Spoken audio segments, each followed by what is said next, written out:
नमस्कार दोस्तों, प्रदीप श्रीवास्तव बोल रहा हूँ। Welcome to my channel. देखिए, मैं गोल्ड पे काफ़ी सारी वीडियोस डालते रहता हूँ और मुझे बहुत ही एनकरेजिंग रिस्पॉन्स मिलता है। गोल्ड और सिल्वर तो सबको पसंद है और मेरे को भी पसंद है।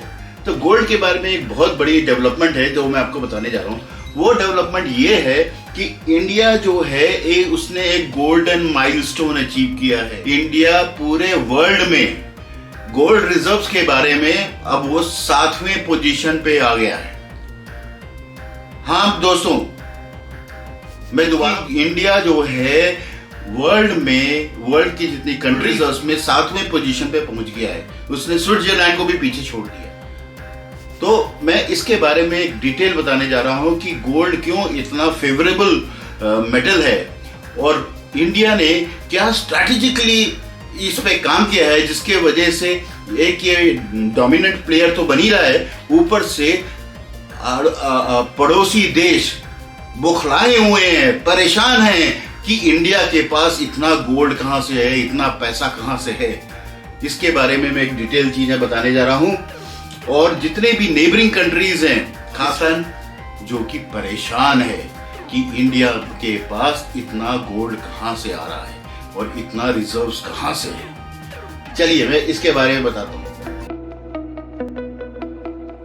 देखिए, 2025 की जैसी बिगिनिंग हुई थी, गोल्ड में एक रिकॉर्ड ब्रेकिंग तेजी आई और आपने देखा काफी सारे वीडियोस मैंने गोल्ड पे पोस्ट किए और मैंने आपको बोला था कि गोल्ड जो है 1 लाख रुपए के प्राइस को टच करेगा और आपने देखा कि 1 लाख के प्राइस को टच किया है। इनफैक्ट आगे आगे पीछे होता रहता है, बट 1 लाख के प्राइस को टच किया।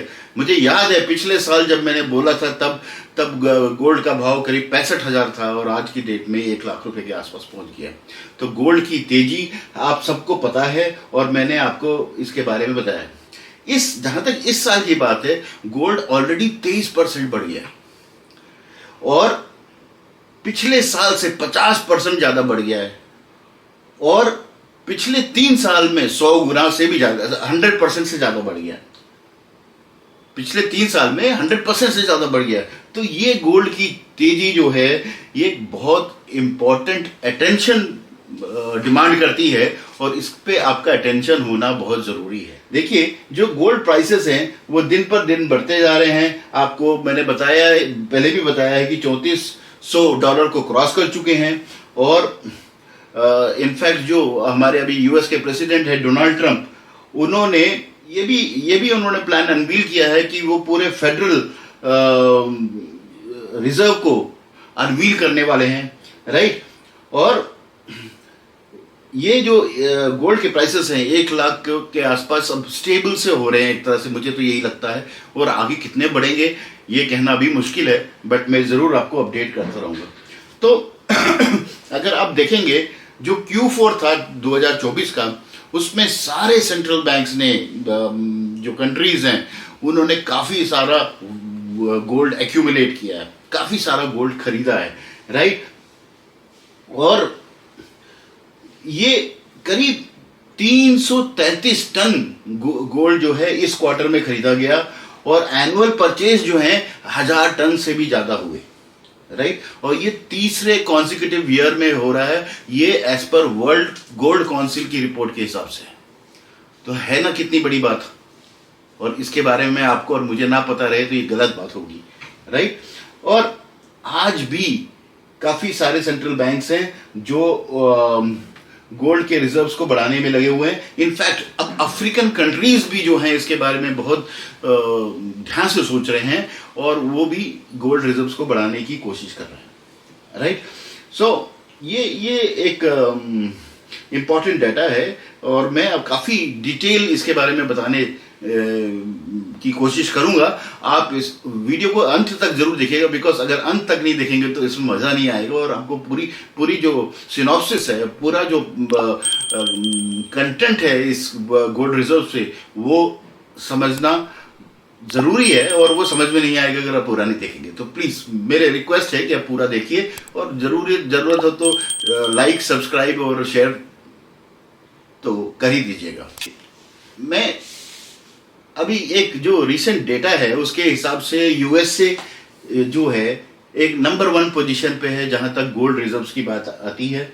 उसके पास करीब 8,133.46 टन गोल्ड है, राइट, जो कि सबसे ज़्यादा है। उसके बाद नेक्स्ट बड़ी कंट्रीज जो आती हैं वो है जर्मनी, इटली और फ्रांस। बट इसमें नोटेबल बात यह है कि पोलैंड जो है पिछले साल सबसे ज्यादा उसने गोल्ड खरीदा है। Poland has been the largest gold buyer in 2024, adding about 89.54 tons to their kitty, right. और उसका जो रैंक है पोलैंड का, अब वो 10th पोजीशन पे पहुंच गया है। पोलैंड कहाँ बहुत पीछे था, राइट। और इसने एग्रेसिवली इतने सारा गोल्ड जो है उसने ऐड किया है। और इसमें ये भी जानना जरूरी है बाकी चीज़ों में जाने से पहले कि जहाँ तक हमारी इंडियन कल्चर है उसमें गोल्ड एक बहुत सिग्निफिकेंट रोल प्ले करता है, आप सबको पता है। और ये पिछले कई जनरेशन गोल्ड जो है हर घर में थोड़ा बहुत एक्यूमुलेट होता रहता है। और ग्लोबल ट्रेंड्स को अगर तो सेंट्रल बैंक्स की गोल्ड होल्डिंग्स बढ़ती जा रही हैं क्योंकि इकोनॉमिक अनसर्टेनिटीज है, जियोपॉलिटिकल टेंशंस हैं। सो इंडिया की जो सेंट्रल बैंक है, रिजर्व बैंक ऑफ इंडिया बोलते हैं, उसने करीब 72.60 टन गोल्ड ऐड किया, राइट। सो 2024 में पोलैंड के बाद आरबीआई की जो गोल्ड बाइंग है वो सब सेकेंड लार्जेस्ट थी, है ना, सरप्राइजिंग सी बात। So India has been the second largest gold buyer globally in 2024 after Poland, bringing its total to about 876.18 tons, right। China ने भी गोल्ड बढ़ाया जब से चाइना में क्राइसिस हुई। चाइना भी गोल्ड काफ़ी ज़्यादा एक्वायर कर रहा है और चाइना भी 5th पोजीशन पे है, जिसने रशिया को सरपास करके वो 5th पोजीशन पे पहुंच गया। तो गोल्ड जो है एक स्ट्रैटेजी रही है इंडिया की गोल्ड रिजर्व्स बढ़ाने की, बारे में डिटेल्स में बताऊंगा। बट उससे पहले ये भी बताना जरूरी है कि पिछले 10 सालों में इंडिया ने काफ़ी सारा गोल्ड एक्यूमुलेट किया और ये एक बहुत ही स्ट्रैटेजिक डिसीजन रहा गोल्ड एक्यूमुलेट करने का और गोल्ड को इंडिया लाके इंडिया में स्टोर करने का, डिस्पाइट स्टोरिंग इट। पहले जो है ये दूसरे कंट्रीज में स्टोर होता था हमारा गोल्ड, अब काफ़ी सारा गोल्ड जो है हम इंडिया में ले आए हैं और इसके बारे में एक डिटेल वीडियो मैं ऑलरेडी डाल चुका हूँ, right. So India has steadily increased the gold reserves पिछले 10 सालों में और ये एक स्ट्रैटेजिक डाइवर्सिफिकेशन है of foreign exchange reserves and it is in response to the global uncertainty, right। Global economic uncertainty जो है उसके वजह से ये स्ट्रैटेजिक डिसीजन इंडिया ने लिया है। और आरबीआई की जो अप्रोच रही है जो डोमेस्टिक एक्यूमुलेशन में और रिपार्टिएशन ऑफ गोल्ड जो कि बाहर था उसको इंडिया लाने में, ये इंडिया की इकोनॉमिक सिक्योरिटी को बढ़ाता है। तो ये एक बहुत बहुत बड़ा स्ट्रॉन्ग पॉइंट है और ये पिछले 10 सालों में हुआ है और इसके लिए हमें अपने गवर्नमेंट को सैल्यूट करना चाहिए। आप शायद समझ रहे होंगे कि मैं कितनी गहरी बात कह रहा हूं। और the gravity of the situation is that if India would have not done this would have made the country a little weaker instead of being so interdependent, and today it can fight with anybody in the world, right, in terms of economy. That is how India is growing on economy from all the angles, right? And gold reserves is one of the most important thing as far as the economic strength is concerned, right? और एक economic security आती है इससे एक country की, right? So official जो reserves हैं उसके अलावा एक बहुत ही इंटरेस्टिंग बात है, शायद अब जैसे आप हम सबको पता है कि हर घर में थोड़ा बहुत सोना तो हर घर एक्यूमुलेट करती है इंडिया में। और आपको जान के ताजुब होगा कि जो जितने भी हाउसवाइफ्स हैं, राइट, इंडिया में उनका अगर सोने को तोला जाए तो 25,000 टन सोना जो है इंडियन हाउस होल्ड वाइफ्स के पास है, राइट। और वो पूरे वर्ल्ड में सबसे ज़्यादा है। अगर बाकी कंट्रीज से कंपेयर कर रहे हैं हाउसवाइफ्स के पास कितना गोल्ड है, सबसे ज़्यादा इंडिया में गोल्ड है and that is about 25,000 tons of gold, right. और ये एक बहुत ही इंटरेस्टिंग बात है और ये बहुत इंपॉर्टेंट बात है, राइट। सो गोल्ड के बारे में एक ये थोड़ा सा बैकग्राउंड था और आई एम श्योर आपको समझ में आया होगा और पसंद आया होगा। देखिए, सबसे पहले तो मैं आपको बता दूं, मैं टॉप 10 कंट्रीज के बारे में बता रहा हूँ जिनकी गोल्ड रिजर्व्स हैं। और गोल्ड रिजर्व्स जो हैं ये एक स्ट्रैटेजिक डिसीजन होता है कंट्री को, बिकॉज इकोनॉमिक अनसर्टेनिटी, कल कल वॉर हो जाए, कल कुछ भी हो जाए, और ऐसी सिचुएशन हो कि पैसे की कमी हो जाए, तो गोल्ड के बेसिस पे, जहाँ तक इंडिया की बात है, जो मैं समझता हूँ 7 महीने से 10 महीने तक इंडिया अपने आप को संभाल सकती है, इतने ज़्यादा गोल्ड रिजर्व्स हैं इंडिया। तो टॉप 10 कंट्रीज हैं, उसमें से मैं आपको उसके बारे में बताता हूँ। सबसे पहली जो कंट्री जो गोल्ड रिजर्व में सबसे ज़्यादा है, जैसे मैंने बताया, वो अमेरिका है। अमेरिका के पास 8133.5 टन्स ऑफ गोल्ड है। जर्मनी दूसरे नंबर पे आता है जिसका पास 3351.5 टन है। इटली तीसरे नंबर पे आता है जिसके पास 2451.8 टन है। फ्रांस चौथे नंबर पे आता है जिसके पास 2437 टन है, 2437 टन है। रशिया जो है 5वें नंबर पे आता है जो कि 2335.9 टन है। चाइना जो है 2279.6 टन है। इंडिया जो है अब 7वें पोजीशन पे आ गया जिसके पास 880 टन जो है गोल्ड हो गया है। उसके बाद स्विट्जरलैंड है, उसके बाद जापान है, उसके बाद टर्की है। ये टॉप 10 कंट्रीज हैं जो इस गोल्ड रिजर्व्स के बारे में अगर बात की जाए तो ये आते हैं। इसमें जो इंडिया के पास जो सोना था वो करीब 653 टन था, 653 टन था, और आज की डेट में ये बढ़ के 880 टन हो गया है, जो कि जिसका मतलब ये है कि करीब 35% का इंक्रीज हुआ है पिछले 5 सालों में। देखिए कितने स्ट्रेटेजिकली काम किया है इंडिया ने।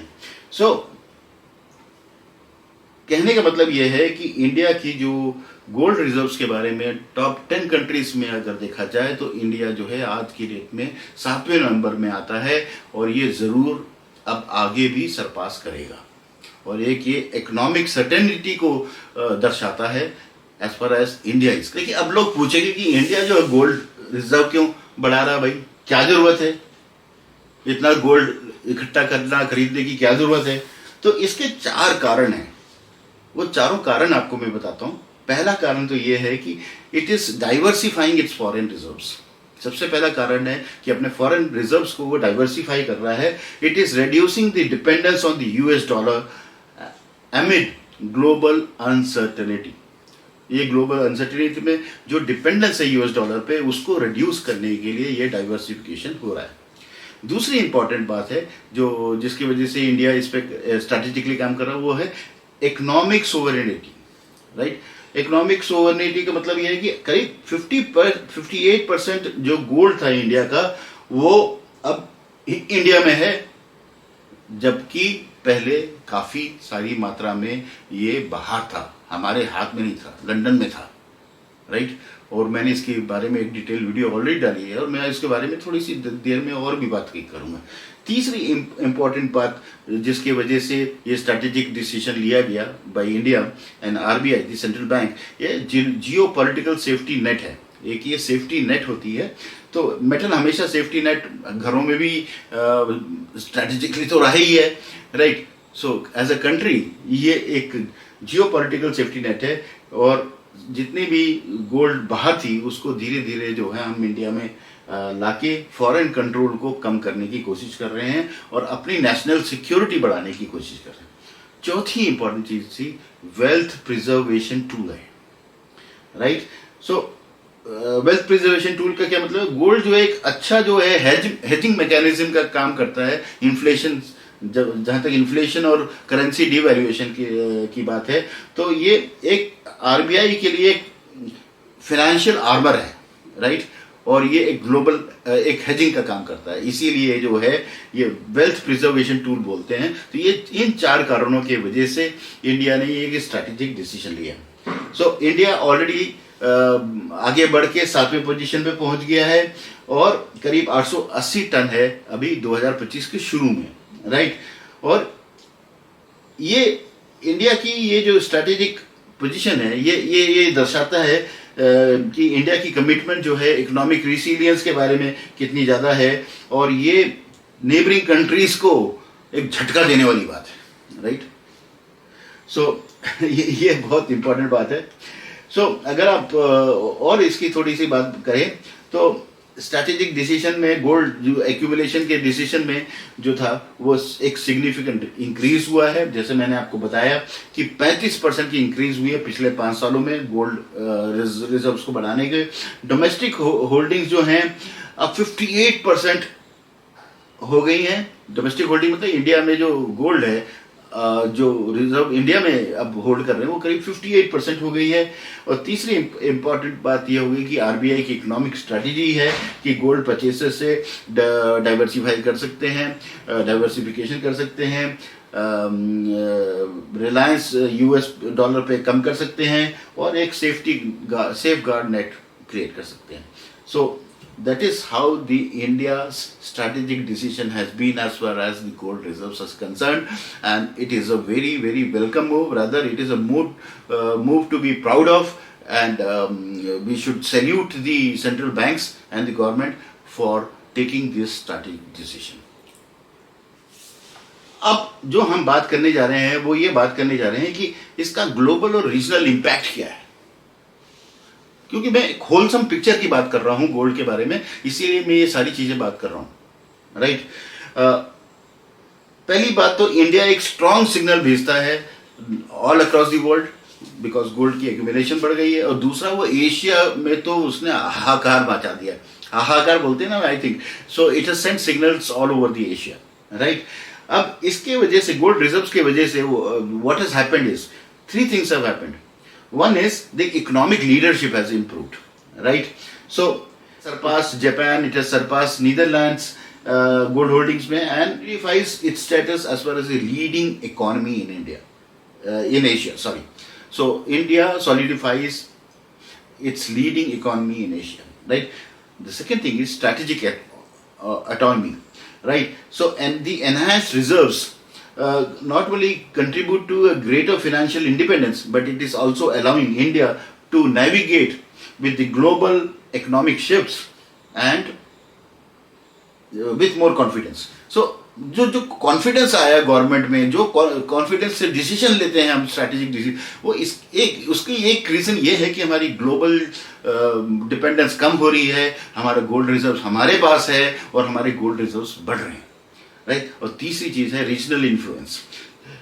इंडिया की जो इकोनॉमिक फोर्टिफिकेशन है, जो गोल्ड रिजर्व से हमने बढ़ाई है, नेबरिंग कंट्रीज थर थर कांप रहे हैं और परेशान हैं कि इनकी फाइनेंशियल स्ट्रेटेजीज कैसे इतनी इंप्रूव हो रही, राइट। सो है ना इंपॉर्टेंट बात। सो जैसे मैंने आपको बताया, इंडिया जो है ऑलरेडी जापान को क्रॉस कर चुका है, स्विट्जरलैंड को क्रॉस कर चुका है, नीदरलैंड्स को क्रॉस कर चुका है और एक रीजनल इकोनॉमिक लीडर बन गया है, राइट। चाइना जो है, जहाँ तक चाइना की बात है, चाइना जो है बहुत ध्यान से हमको वॉच कर रहा है, इसलिए चाइना जो है और परेशान रहता है कि ये क्या हो रहा है, इंडिया इतना स्ट्रांग कैसे होते जा रहा है। कि इंडिया के जो है, चाइना ने भी अपने गोल्ड रिजर्व्स बढ़ाए हैं और वो नहीं चाहता होगा कि इंडिया भी इतना गोल्ड रिजर्व्स बढ़ाए और स्ट्रांग हो। तो एक चाइना के लिए तो वरीसम सिचुएशन है ही। पाकिस्तान बहुत ही पीछे है, उसकी तो इकोनॉमी स्ट्रगलिंग है, उनके पास कोई स्ट्रैटेजी नहीं है, उनके पास कोई विजन नहीं है, and that is what is leading to अंदर से जो वीक फेज आपको लगता है ना, वैसी तरह नेबरिंग कंट्रीज को बड़े वीक फीलिंग सी आती है because India is getting stronger, right. और जो इकोनॉमिक एक्सपर्ट्स क्या कहते हैं इसके बारे में, इकोनॉमिक एक्सपर्ट्स कहते हैं ये सिर्फ सोने की बात नहीं है, ये इसका मतलब ये है कि एक फाइनेंशियल कॉन्फिडेंस आता है, एक ग्लोबल इन्फ्लुएंस आता है और एक स्ट्रैटेजिक ऑटोनॉमी होती है। So that is the important. So दोस्तों, इसका क्या मतलब है, ये आपके और हमारे लिए क्या है। सो हमारे इंडियन सिटीजन्स और इन्वेस्टर्स के लिए ये जो गोल्ड बिल्डअप है जो हो रहा है, इसका मतलब ये है कि रुपी की स्ट्रॉन्गर बैकिंग हो रही है, स्ट्रॉन्गर रुपी बैकिंग हो रही है, राइट। पहली चीज तो ये। दूसरा, हमारा आरबीआई पे ट्रस्ट और बढ़ता जा रहा है, इंडियन इकोनॉमी पे ट्रस्ट बढ़ता जा रहा है, right. As a retail investor और as a citizen of the country. तीसरा, इंक्रीज्ड ग्लोबल क्रेडिबिलिटी बढ़ रही है इंडिया की, राइट। और चौथी इंपॉर्टेंट चीज, स्टेबिलिटी बढ़ रही है ड्यूरिंग इकोनॉमिक शॉक्स। जब भी कोई इकोनॉमिक शॉक होता है उस समय हमारे पास स्टेबिलिटी रहती है हमारी गवर्नमेंट की, राइट। सो कहने का मतलब है, इंडियन कॉमर्स में मैं दोबारा बोल रहा हूँ, India is becoming securing it future. India future के लिए काम कर रहा है और धीरे धीरे सिक्योर हो रहा है, स्ट्रांगर हो रहा है, इकोनॉमिक लीडरशिप ला रहा है।